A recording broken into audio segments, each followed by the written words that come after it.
जैसे एक व्यक्ति था, वो हमेशा संतोषी नहीं था, मतलब लालची व्यक्ति बहुत ज़्यादा। तो एक दिन वो क्या करता है, एक स्थान पर कुछ फूल गिरा रहता है, वो सोचता है इस फूल को उठा लूँगा और उसको बेच दूँगा, पैसा मिल जाएगा। लालची व्यक्ति ही सोचता है धन आ जाए। तो जैसे उसको लेने से जाता है तो पता चलता है वो दलदल है, और फूल को पकड़ते समय दलदल में गिर जाता है। और दलदल ऐसा है कि दलदल से निकलना चाहोगे तो और घुसते जाते हो, क्योंकि बैलेंस करके अंदर जाता हो। तो उसकी हालत ख़राब होने लगी। अब सोचा मैं किसी को बुलाऊंगा, चिल्लाऊंगा, बचाओ, तो कोई आएगा, फिर वो निकालने के पैसे मांग लेगा। लालची है, सोचता है ऐसे चुप रहता हूँ। तो एक व्यक्ति वहाँ से गुजरता रहता है, वो भी देखता है तो सोचता है दलदल में फंसा है या बैठा है, पता नहीं क्या है। उसकी तरफ देखता है, बोलता मैं तुम्हें इशारा से बुला नहीं रहा हूँ, तुम्हें आना तो आ सकते हो, मतलब अगर मुझे बचाना है तो तुम्हारी इच्छा है, मतलब इसके लिए कोई तुम्हारे पर दया है, उससे कुछ नहीं है।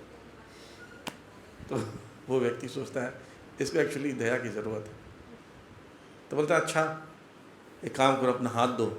अच्छा, देने की बात शुरू कर दिया, मांगना शुरू कर दिया ना।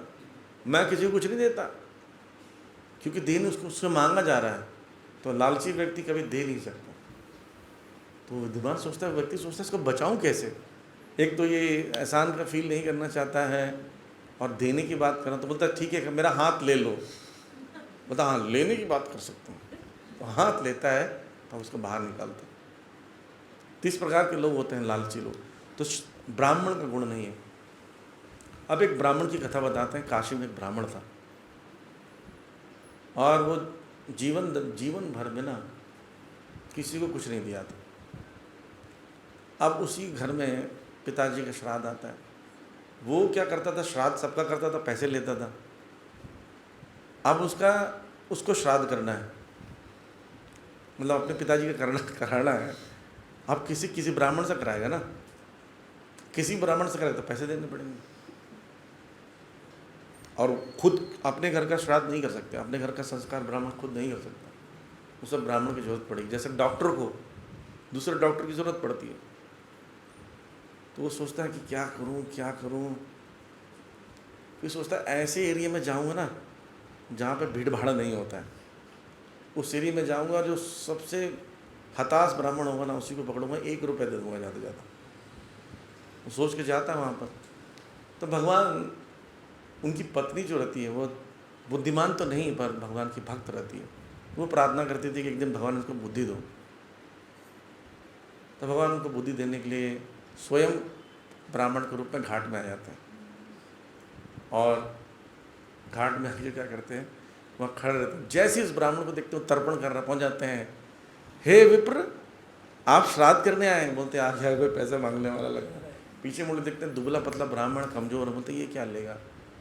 तो बोलते हाँ करना तो है, अब मैंने बिना ब्राह्मण के तो कर नहीं सकता, तो आप करवा दीजिए। तो बोलते हैं कि देखिए पैसा मेरे पास नहीं है, पहले से बोल लेता है, अगर आप कुछ मांगो तो दे नहीं सकता।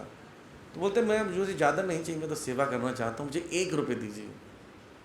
तो बोलते बड़ा बेवकूफ़ टाइप का है, 1 रुपया, हाँ ठीक है 1 रुपये दे दूँगा। बोलते लेकिन ना मैं पैसे लेके नहीं आया, उसको एक्चुअली देना भी नहीं 1 रुपये ना, पैसे लेके नहीं आया। बोले कोई बात नहीं, मैं तो सेवा कर लूँगा, आपके घर में आके ले लूँगा। बोले हाँ दोपहर को आ जाना, मैं दे दूँगा। तर्पण हो जाता है।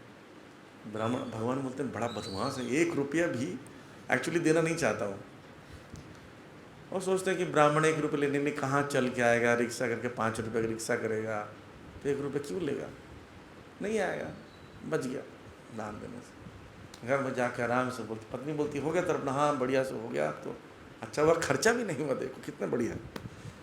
घर जाकर आराम से सो जाता है। ब्राह्मण पहुँच जाते हैं, विष्णु जी हो तुम, नॉक नॉक करते हैं। घर में तो पत्नी निकलती है, बोलती वो 1 रुपया देने का वादा किए थे जी दान में। बोलते अच्छा ये किए मेरे हस्बैंड ने। अंदर जाके पूछते हैं कि पूछती, बोले ब्राह्मण आए। बोले क्यों आ गया ब्राह्मण, उसको बोलो, बोल के सो रहे बीमार है बोल दो। तो बोलते वो बीमार है अभी तो नहीं आ सकते बाहर, तो सो रहे हैं। मतलब कोई बात नहीं, मैं इंतज़ार करता हूँ, बाहर ही बैठा हूँ, शाम को ले लूँगा। वो शाम को जैसे बाहर निकल के देखता है तो बैठे हुए ब्राह्मण, अंदर जाके फिर लेट जाता है। उसको बोलते कि मर गया मर गया मर गया बोल दो। 1 रुपये के लिए पत्नी से बुलवा, पत्नी बोलती है वो तो मर गए, अभी चल बसे। अरे चल बसे, बोलते तो बहुत बुरा हुआ, बीमार थे, बताते। तो भगवान तो बुद्धिमान, भगवान को गोली नहीं दे सकते। भगवान चाहते हैं पूरे मोहल्ले में खबर कर देते हैं कि वो ब्राह्मण मर गया जी, बड़ा अच्छा संत था, सब लोग आइए आइए आइए सब लोग।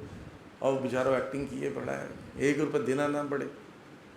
पूरी व्यवस्था होने लगती है, चिता ले आते हैं, लकड़ी इकट्ठा हो जाती है और सामग्री इकट्ठे हो जाती है, और घर वाले सब रोने लगते हैं। पत्नी बस समझ में आ रहा, पत्नी बेचारी एक्टिंग कर रही है इज्जत बचाने के लिए पति की।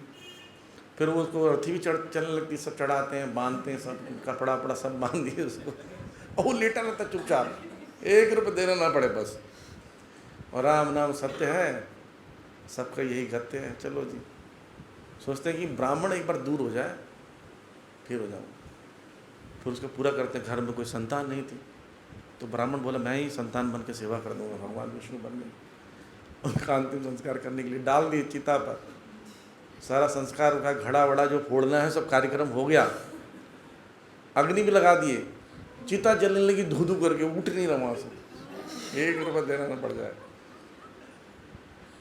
तो उनको लगता है यार खामा खाम मर जाएगा, 1 रुपये छोड़ ही देता हूँ। भगवान बोले तो मर जाएगा, 1 रुपये के चक्कर में बचा लो उसको, प्राण तो बचेंगे। तो कान में जाके चिता में लेटे हुए ब्राह्मण को बोलते हैं छोड़ो 1 रुपये, क्या है मैं नहीं लूँगा। वही ब्राह्मण लगता है, बोलता है ठीक है पक्का, बोला हाँ पक्का, उड़ जाओ। तब वो उड़ जाता। घर वाले सोचते भूत है, मरा हुआ आदमी जिंदा हो गया। एनीवे, तो इतने कंजूस भी होते हैं कई लोग जो संतोष बिल्कुल नहीं होता है। विष्णु जी को 1 रुपये दे नहीं सकते, सोचो।